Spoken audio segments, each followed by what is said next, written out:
Muhammad Amirul. Nama saya Rimita.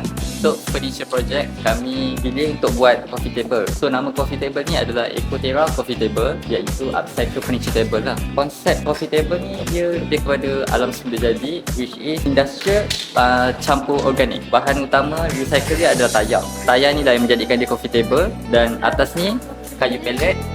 Kayu pellet ni saya ambil daripada depan kilang. Coffee table ada dua fungsi. Fungsi pertama untuk hiasan rumah. Fungsi kedua untuk rumah kucing. Lagi kos kita orang RM63.80. Which is cost tu hanya untuk cat saja. Untuk surface dengan base dia, saya buat pakai kayu pellet, which is saya screw je dekat tayar ni, atas dengan bawah lah. Lepas tu untuk kaki dia pula, saya ambil daripada pasu tak pakai, which is pasu tu dia ada kaki.